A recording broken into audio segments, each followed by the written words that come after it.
Once you have created a new document, there's a couple of ways you can resize the artboard.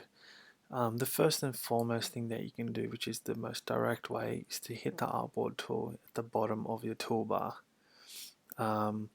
Once you hit that, you can basically see the artboard's been activated, and you can actually click and drag this to your desired sizing. So you can see that the cursor's changed to a double-sided arrow, and you can move that as you wish.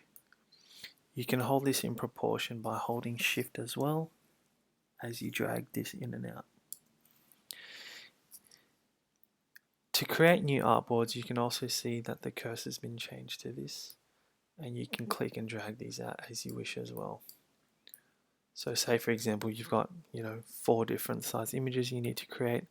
These can be the artboards that you need to use. The second way to change this is if you go to Document Setup,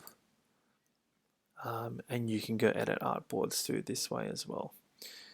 At the top here, when you have this selected, you can change the width and the height.